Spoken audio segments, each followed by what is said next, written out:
Glory to Jesus Christ. Welcome back to another episode of City Desert. Once again, we are picking up with our reading from the first volume of the Philokalia and the writings and the sayings of Evagrius of Pontus on prayer. And if you're following along, today we are on page 63, and we are considering saying number 67. Evagrius writes, when you are praying, do not shape within yourself any image of the deity,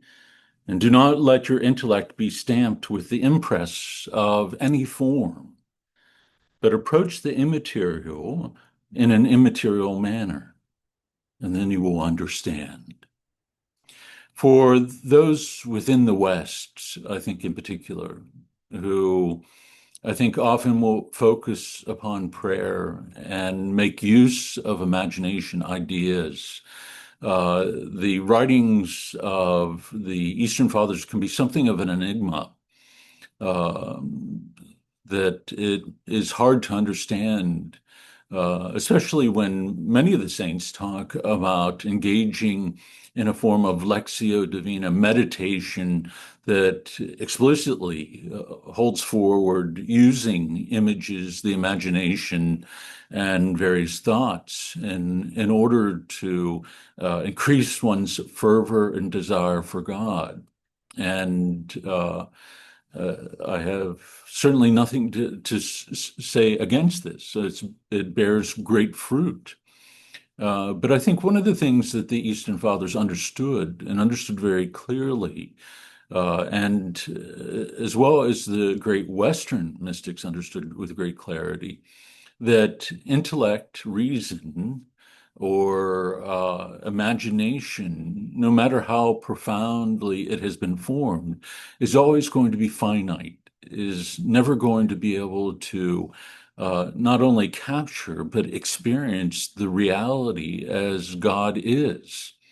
That it is always going to be limited by the faculty of our understanding of what we can imagine.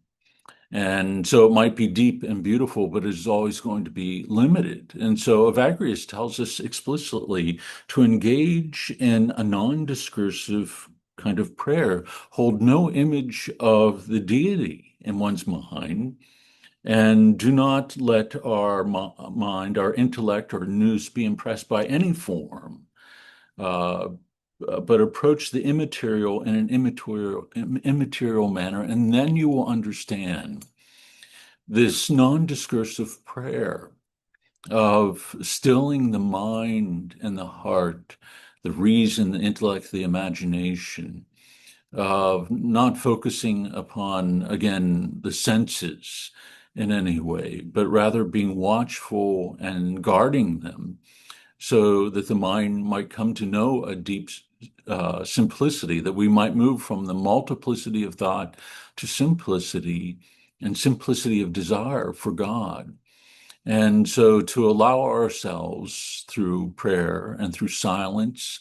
to be drawn by God's grace into his own life. And so it requires a kind of radical abandonment, of surrender of self to God, and even abandonment of what we think and believe we know about prayer and about God in order to allow himself to reveal himself to us. And so it is very difficult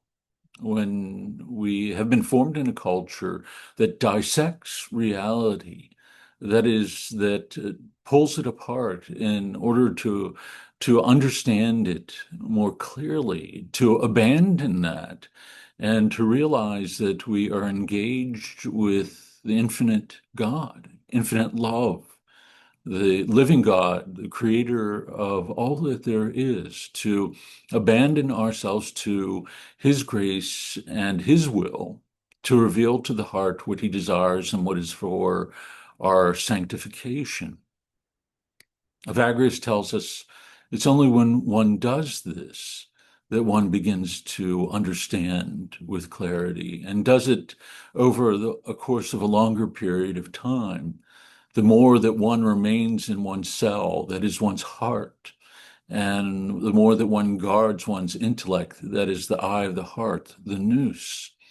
and moves towards the simplicity and the stillness, one begins to experience the presence of the living God and to experience it more through the experience of a kind of peace that is not of this world, and an insight into reality about ourselves, what is within our hearts, but also of the things of God. So to be able to contemplate the things that are beyond this world and beyond our capacity even to express them or to communicate them to others. Again, this can be a very disconcerting experience for those who limit their understanding of reality to what can be seen and touched, and rather be called into this experience of prayer that abandons all of that. And so let us pray today that God would show us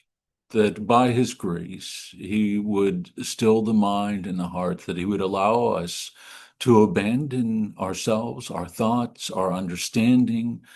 to his will, to his wisdom, and to seek that above all things, to allow love to open our eyes to the fullness of the truth. Thank you, and God bless you, and have a wonderful day.